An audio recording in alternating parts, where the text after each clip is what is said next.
વડોદરામાં ટીકડખોરો બેફામ થયા, રોડ પર પાર્ક કરેલા વાહનોના કાચ તોડ્યા। વડોદરાવાસીઓ રોડ પર વાહન પાર્ક કરતા હોય તો સાચવજો, કારના કાચ તોડતી ગેંગથી સાવધાન રહેજો। વડોદરામાં તોફાની તત્વોએ રોડ પર જતા વાહનો અને પાર્ક કરેલા વાહનોના કાચ તોડતા તરખાટ મચ્યો છે। મારુતિધામ સોસાયટીમાં મોડી રાત્રે બાઇક પર આવેલા બે અજાણ્યા શખ્સોએ ઘર પાસે પાર્ક કરેલ કારના કાચ તોડીને ફરાર થયા। જોકે આ સમગ્ર ઘટના સીસીટીવીમાં કેદ થઈ।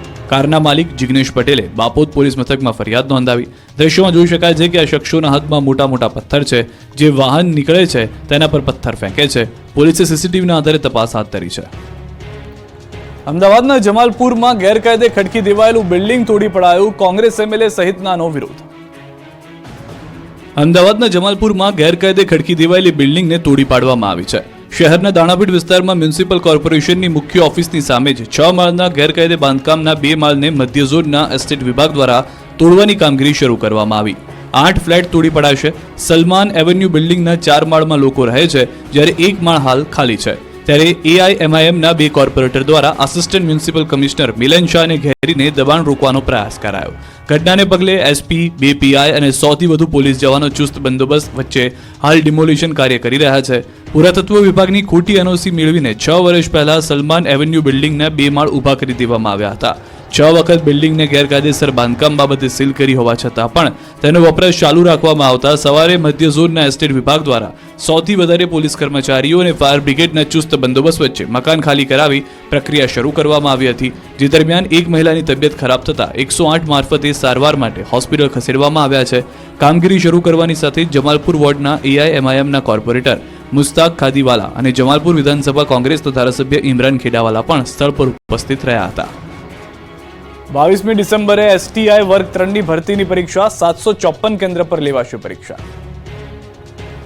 સ્ટેટ ટેક્સ ઇન્સ્પેક્ટર એટલે કે એસટીઆઈ વર્ગ 3ની ભરતી પરીક્ષાની તારીખ જાહેર કરવામાં આવી છે। જીપીએસસી દ્વારા 22 ડિસેમ્બરના રોજ એસટીઆઈ વર્ગ 3ની ભરતીની પરીક્ષા લેવાશે। 754 કેન્દ્ર પર પરીક્ષા લેવામાં આવશે। આ ભરતી પરીક્ષા માટે 1,85,000 ઉમેદવારોએ સંમતિપત્ર ભર્યા છે। પ્રથમવાર ઉમેદવારોને બાજુના જિલ્લામાં પરીક્ષા કેન્દ્રો ફાળવાયા છે। પરીક્ષા કેન્દ્રોમાં કોઈ ગરબડ ન થાય તે માટે આ નિર્ણય લેવાયો। વનરક્ષકની પરીક્ષામાં 2022માં ગેરરીતિ થઈ હતી। હવે કાળજી લેવા એસટીઆઈની પરીક્ષા અન્ય જિલ્લામાં લેવાનો નિર્ણય કરવામાં આવ્યો। સવારે 11 થી બપોરે 1 વાગ્યા સુધીનું 3 કલાકનું પેપર હશે। એસટીઆઈની પરીક્ષામાં પ્રવેશ પહેલા બાયોમેટ્રિક લેવામાં આવશે। ભવિષ્યમાં અન્ય પરીક્ષાઓમાં પણ બાયોમેટ્રિક લાવવામાં આવશે। દિવ્યાંગ ઉમેદવારોને ગ્રાઉન્ડ ફ્લોર પર પરીક્ષા આપવાની સગવડ કરાઈ છે। ઉમેદવારોની જરૂરિયાત મુજબ એસટી બસ વધારે મૂકવામાં આવશે। ભરૂચમાં 100 ફૂટ ઉપર સેફટી વગર કામ કરતા કારીગરો, જીવના જોખમે પાણીની ટાંકી પર કલર કામ। એને કઈ થઈ ગયું તો થઈ જવે તો મરી જવાનું, શું કરું? મળી જવાનું એવું? કોણ તો જિમ્મેદારી કોની? હું કની જિમ્મેદારી અમે કોઈ કહેવાની? તમે કોન્ટ્રાક્ટર છો? સાંભળ્યું તમે? કોન્ટ્રાક્ટરને માણસોના જીવની કોઈ કિંમત નથી। આ જોખમી દ્રશ્યો છે ભરૂચના। અહીં 100 ફૂટ કોઈ સેફટી વગર કારીગરો જીવના જોખમે કામ કરી રહ્યા છે, એ પણ પાણીના ટાંકા પર, અને તંત્રના પેટનું પાણી પણ હલતું નથી। ભરૂચ નગરપાલિકા અંતર્ગત ડુંગરી વિસ્તાર પાસે પાણીની ટાંકીનું નિર્માણ કાર્ય ચાલી રહ્યું છે, જેમાં કામદારો પોતાના જીવને જોખમમાં મૂકીને ટાંકી પર કલર કામ કરતા નજરે પડ્યા। આ કામદારો કોઈ પણ પ્રકારના સેફટી બેલ્ટ વગર કલર કામ કરી રહ્યા હતા। આ અંગે એક જાગૃત નાગરિકે સુપરવાઇઝરને સવાલ કર્યો તો તેણે જવાબ આપ્યો કે કામદારો મરતા હોય તો મરે। ત્યારે અહીં સવાલ એ થઈ રહ્યો છે કે આ કામદારો સાથે કોઈ દુર્ઘટના ઘટશે તો જવાબદાર કોણ? વલસાડના વધુ 2 ગુલ્લીબાજ શિક્ષકોનો પર્દાફાશ, 4 મહિનાથી ગેરહાજર હોવાનો ખુલાસો। વલસાડ તાલુકાના 2 ગામની પ્રાથમિક શાળામાં શિક્ષક તરીકે ફરજ બજાવતું એક શિક્ષક દંપતી છેલ્લા 4 મહિનાથી શાળામાં સતત ગેરહાજર રહેતા શાળામાં અભ્યાસ કરતા વિદ્યાર્થીઓનું ભણતર પણ અટકી ગયું છે। લોકોએ તપાસ કરતા આ બંને પતિ પત્ની શિક્ષક દંપતી માત્ર વોટ્સએપ પર મેસેજ કરી રજા પર ઉતરી વિદેશ જતા રહ્યા હોવાનું બહાર આવ્યું છે। વલસાડ તાલુકાના અંડરગોટા ગામની જિલ્લા પંચાયત શિક્ષણ સમિતિ દ્વારા સંચાલિત અંડરગોટા પ્રાથમિક શાળામાં આ શિક્ષકો નોકરી કરે છે। ધોરણ 6, 7 અને 8માં સંસ્કૃત અને ગુજરાતી વિષય ભણાવતા શિક્ષક ભાર્ગવકુમાર પંડ્યા છેલ્લા 4 મહિનાથી શાળામાં હાજર ન રહેતા પોલ ખુલી છે। આ અંગે શિક્ષણ વિભાગને રજૂઆત કરતા બાજુના ગામ ઓજારપાળ ફળિયાની પ્રાથમિક શાળાની શિક્ષિકા દ્રષ્ટિ પંડ્યા પણ સતત 4 મહિનાથી ગેરહાજર હોવાનું બહાર આવ્યું હતું। બંને પતિ પત્ની છે, જેઓ કોઈ પણ જાતની શિક્ષણ વિભાગને જાણ કર્યા વિના કે તેમની મંજૂરી વિના વિદેશ જતા રહ્યા હોવાનું બહાર આવ્યું છે। નોટિસનો પણ જવાબ નહીં આપતા હવે શિક્ષણ વિભાગ દ્વારા તેમના વિરુદ્ધ કાયદેસરની કાર્યવાહી હાથ ધરી છે। સુરતના વધુ 3 ગુલ્લીબાજ શિક્ષકોને નોટિસ ફટકારી શિક્ષણ સમિતિની જાણ બહાર. ત્રણેય વિદેશ પ્રવાસે પાલિકા સંચાલિત નગર પ્રાથમિક શાળાની ઘટના. એક શિક્ષિકા 11 વર્ષ સુધી વિદેશ રહ્યા હોવાનો ખુલાસો. હાલ સુરત આવતા ફરીથી શિક્ષક તરીકેની કરી માંગણી. અન્ય એક શિક્ષિકા વિદ્યાર્થીઓના પરિણામ આપ્યા વિના જ ગાયબ થઈ ગયા હતા, જ્યારે વધુ એક શિક્ષિકા સપ્ટેમ્બર માસમાં ગેરહાજર રહ્યા બાદ હાજર ન થતા નોટિસ આપવામાં આવી છે. પાલિકા સંચાલિત શાળામાં શિક્ષકોની આવી મનમાનીથી અનેક સવાલો ઉઠી રહ્યા છે.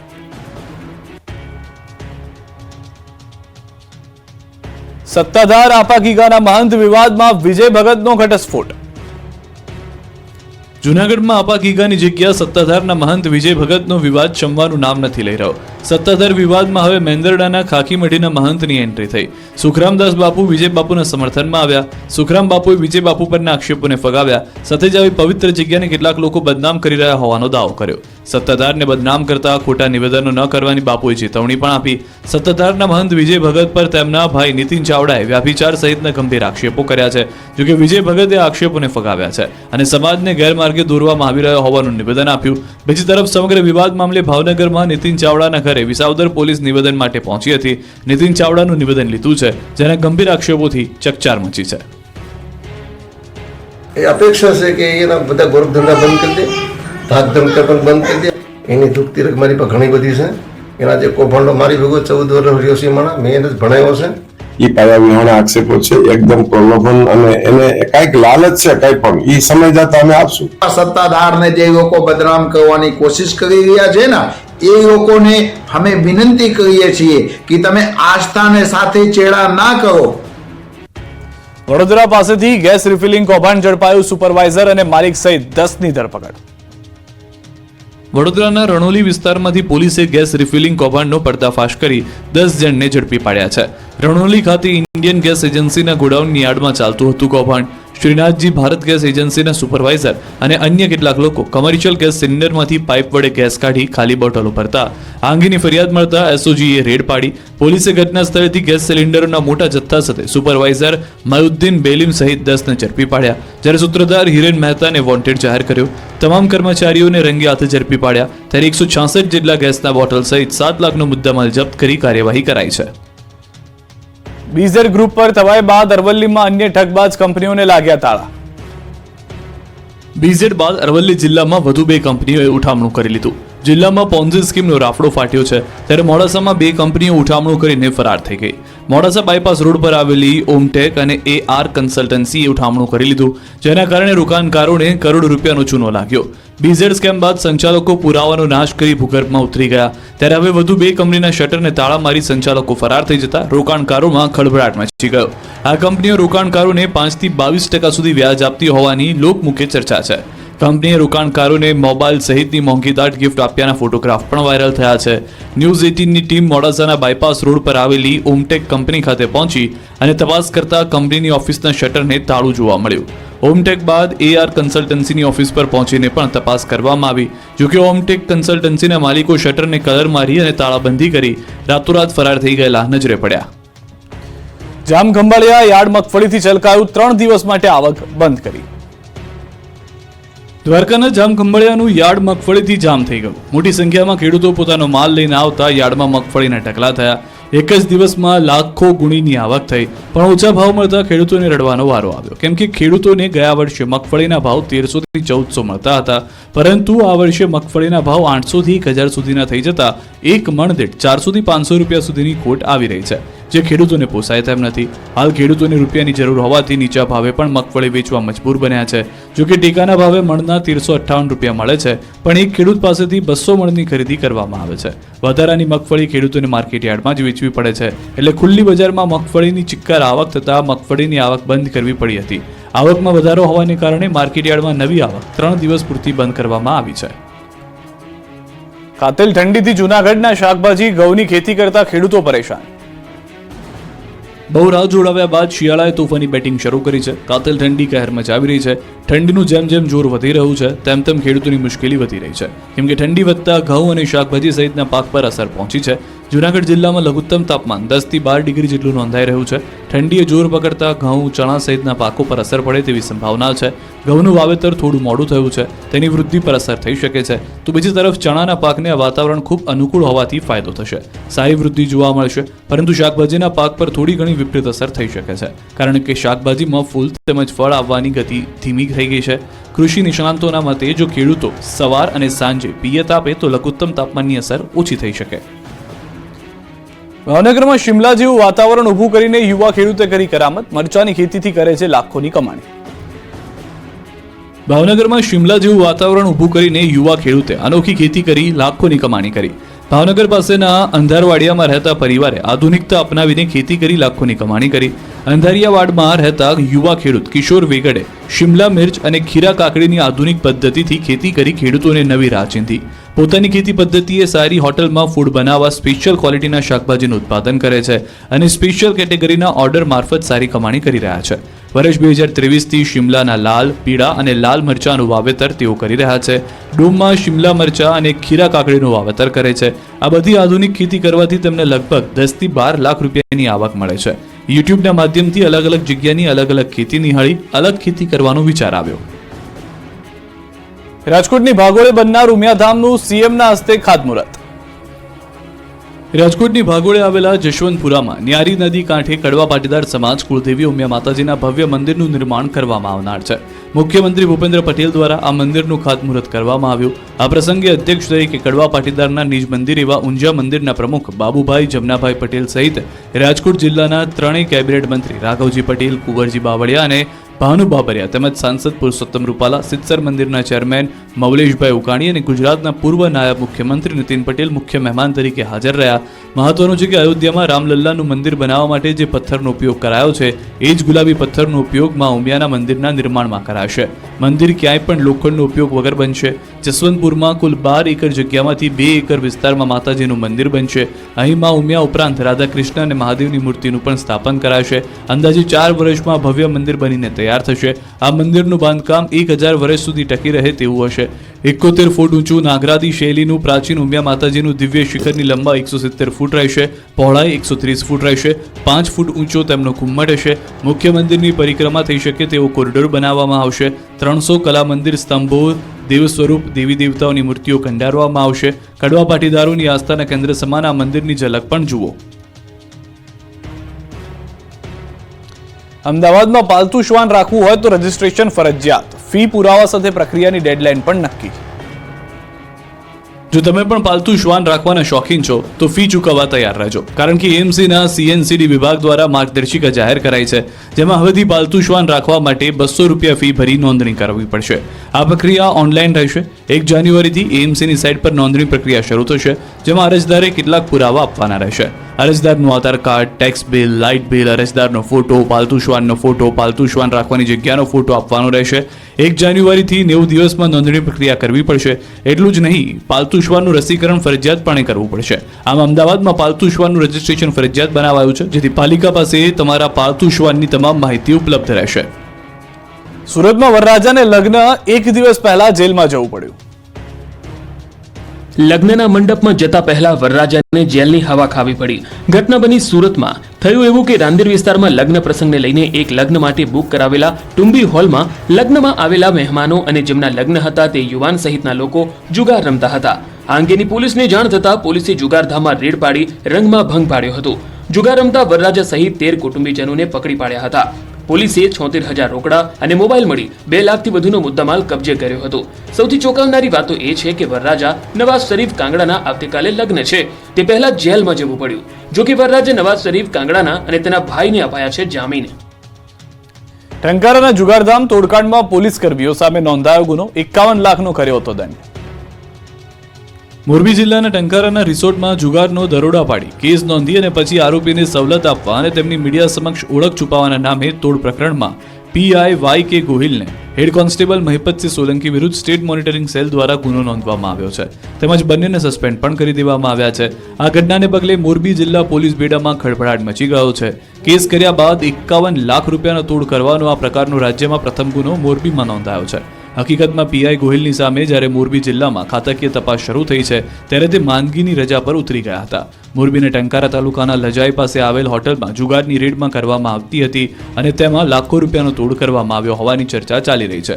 જોકે એએમસીની તપાસમાં 51 લાખનો તોડ કરવામાં આવ્યો હોવાની માહિતી સામે આવી છે અને ખોટા પુરાવાને સાચા તરીકે લેવામાં આવ્યા હતા, જેથી કરીને પીઆઈ અને હેડ કોન્સ્ટેબલ સામે મોટી કાર્યવાહી કરવામાં આવી છે.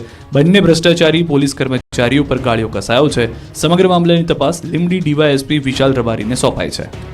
દારૂની રીલમછેલ રોકવા બનાસકાંઠા પોલીસે સરહદ પર શરૂ કર્યું નાઇટ પેટ્રોલિંગ. 31 ડિસેમ્બરે ગણતરીના દિવસો બાકી છે, જે પહેલા ગુજરાતમાં દારૂની રીલમછેલ રોકવા માટે સરહદ પર પોલીસ સક્રિય થઈ ગઈ છે. સરહદ પારથી આવતા દારૂને રોકવા માટે બનાસકાંઠા પોલીસે રાત ઉજાગરા શરૂ કર્યા. કડકડતી ઠંડીમાં પોલીસ રાજસ્થાનથી ગુજરાત આવતા એક વાહનોને રોકી રહી છે. 10 ડિગ્રી ઠંડીમાં પણ દરેક વાહનને રોકી તેની તપાસ કરવામાં આવે છે. ધાનેરા તાલુકાની 3 જેટલી આંતરરાજ્ય ચેકપોસ્ટ પર પોલીસ દ્વારા સઘન ચેકિંગ હાથ ધરાયું. પોલીસ દ્વારા દિવસ રાત ચેકપોસ્ટ પર ખડે પગે રહીને રાજસ્થાનમાંથી ગુજરાતમાં પ્રવેશતી તમામ ગાડીઓનું ચેકિંગ કરવામાં આવી રહ્યું છે અને શંકાસ્પદ ગાડીઓની પૂછપરછ પણ હાથ ધરાઈ છે. સાથે ઠંડીથી બચવા માટે પોલીસની ટીમ તાપણું કરી ઠંડીની સામે રક્ષણ મેળવતી નજરે પડી. અમદાવાદ બાદ સુરતના રિક્ષા ચાલકો પર થવાય આડેધડ પાર્ક કરતી રિક્ષાઓને લોક. સુરતના રિક્ષા ચાલકો ટ્રાફિકના નિયમો પાળવાનું શરૂ કરી દેજો, નહીં તો રિક્ષા થઈ જશે જપ્ત. કેમ કે અમદાવાદ બાદ સુરતના રિક્ષા ચાલકો પર પોલીસે તવાઈ બોલાવી છે. સુરતમાં આરટીઓ દ્વારા રિક્ષા ચાલકો સામે લાલાંક કરવામાં આવી છે. ઓવરલોડ પેસેન્જર, આડેધડ પાર્કિંગ, ખૂટતા ડોક્યુમેન્ટ અને ફિટનેસ સર્ટિફિકેટ ન હોય એવા રિક્ષા ચાલકો વિરુદ્ધ પોલીસે કડક કાર્યવાહી શરૂ કરી. સુરતમાં ટ્રાફિકની સમસ્યા વધી રહી છે, જે સમસ્યાનો ઉકેલ લાવવા સુરત ટ્રાફિક પોલીસ સતત કામ કરી રહી છે. શહેરના ઘણા એવા મુખ્ય વિસ્તારો છે કે જ્યાં રિક્ષા ચાલકો મન ફાવે તેમ રિક્ષા હંકારતા હોય છે અને રસ્તા વચ્ચે રિક્ષા ઊભી રાખી ટ્રાફિક કરી દેતા હોય છે. પેસેન્જર લેવાની લાઈમાં રસ્તા વચ્ચે ટ્રાફિકમાં ઊભી કરે છે, જેથી આવા રિક્ષા ચાલકો સામે સુરત ટ્રાફિક પોલીસે લાલાંક કરી છે. ટ્રાફિક પોલીસ દ્વારા આવા રિક્ષા ચાલકોની રિક્ષા લોક કરવામાં આવી રહી છે, તેમજ ઓવરલોડ કરી રિક્ષા ચલાવતા રિક્ષા ચાલકોને દંડ ફટકારવામાં આવી રહ્યો છે.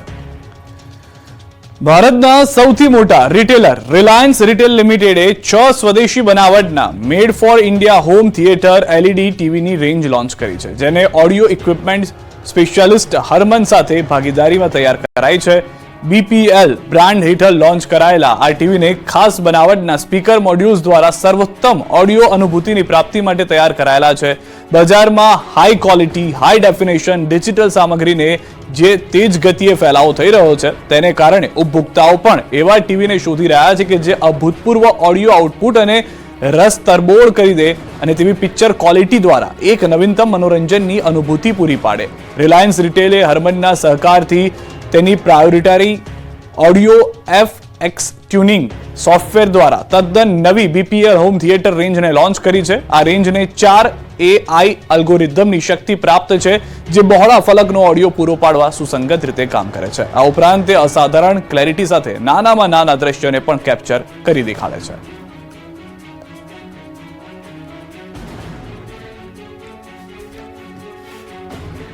સુસવાટા મારતા પવનથી ધ્રુજ્યું ગુજરાત. બર્ફીલા પવન ફૂંકાતા ગુજરાત બન્યું ફ્રીજ. ગુજરાતમાં કાતિલ ઠંડીનું મોજું ફરી વળ્યું છે. સૌરાષ્ટ્રથી લઈ કચ્છ અને ઉત્તર ગુજરાતને લઈને દક્ષિણ ગુજરાત સુધી બર્ફીલા પવન ફૂંકાતા આખું ગુજરાત જાણે ફ્રીજ બની ગયું છે. ગુજરાતમાં શિયાળાએ એક અઠવાડિયાથી એવો અડીંગો જમાવ્યો છે કે ગુજરાતીઓ થરથર ધ્રુજવા લાગ્યા છે. રાજ્યભરમાં ઠંડીની સાથે ઉત્તર તરફથી ફૂંકાતા બર્ફીલા પવનને કારણે લોકો ઠૂઠવાઈ ગયા છે. હાર થીજોતી ઠંડીના કારણે રીતસરનું ગુજરાત ધ્રુજી ગયું છે. ઠંડા પવનોથી થથરી ગયા ગુજરાતીઓ, જાણે કાશ્મીર બની ગયું હોય તે રીતે શિયાળાએ બરાબરની જમાવટ કરી છે. મોટાભાગના શહેરોમાં પારો 12 ડિગ્રીથી નીચે પહોંચી ગયો. સતત ઝડપી ગતિએ પવન ફૂંકાતા મહત્તમ તાપમાનમાં ઘટાડો થયો. સતત ત્રીજા દિવસે નલિયા અને રાજકોટમાં સૌથી ઓછું લઘુત્તમ તાપમાન નોંધાયું. નલિયામાં 8 ડિગ્રી, રાજકોટમાં 9.8 ડિગ્રી, પાટણના રાધનપુરમાં 9.4 ડિગ્રી, પાટણમાં 10.1 ડિગ્રી, નર્મદામાં 10.6 ડિગ્રી, મહીસાગરના લુણાવાડામાં 10.5 ડિગ્રી, મહેસાણાના જગુદણમાં 11.3 ડિગ્રી, દાહોદમાં 11.5 ડિગ્રી, અંબાજી મંદિર ખાતે 11.6 ડિગ્રી તાપમાન નોંધાયું છે.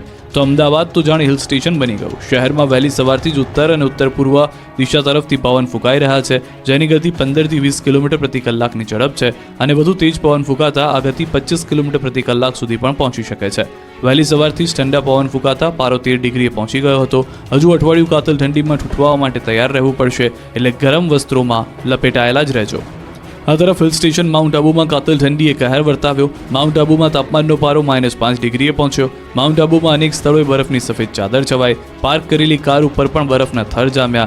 આ બરફના થરને કાર પરથી હટાવતા સહેલાણીઓના વિડીયો સોશિયલ મીડિયામાં વાયરલ થયા. ત્યારે માઉન્ટ આબુમાં મોટી સંખ્યામાં પહોંચી રહેલા પ્રવાસીઓએ ફૂલ ગુલાબી ઠંડીની મજા માણી. ત્યારે આબુમાં તાપમાનનો પારો ગગડતા ગુજરાતના સહેલાણીઓ મોટી સંખ્યામાં પહોંચ્યા હતા. જોકે સતત માઉન્ટમાં તાપમાનનો પારો ગગડતા સ્થાનિક લોકોના જનજીવન પર કાતિલ ઠંડીની માઠી અસર થઈ.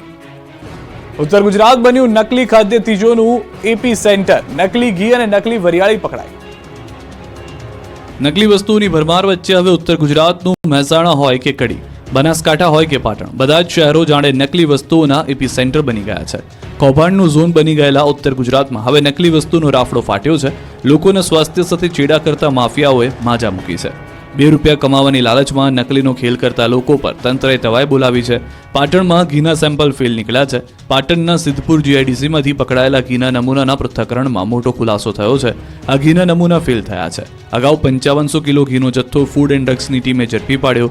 16.50 લાખની કિંમતનો ઘીનો જથ્થો સીઝ કર્યો.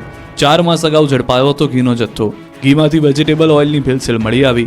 ડેરીવાલા ફાર્મ પ્રોડક્ટ નામની ફેક્ટરીમાં બનતું હતું ભેળસેળવાળું ઘી પકડાયું હતું.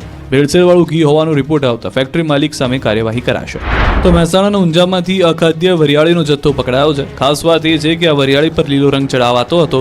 વરિયાળી પર લીલો રંગ ચડાવતી એક આખી ફેક્ટરી પકડાઈ છે. આ ગોરખ ધંધો ઊંઝામાં ચાલતો હતો. લોકોના સ્વાસ્થ્યના દુશ્મન આ લોકો વરિયાળી પર લીલો કલર કરીને તેને કલરફુલ વરિયાળી બનાવી દેતા હતા. 1955 કિલો અખાદ્ય વરિયાળીનો જથ્થો પણ ઝડપાયો. કીર્તિ ટ્રેડિંગ નામને ચાલતી આ ફેક્ટરીમાંથી અત્યાર સુધીમાં કેટલી વરિયાળીનું વેચાણ થયું છે તેની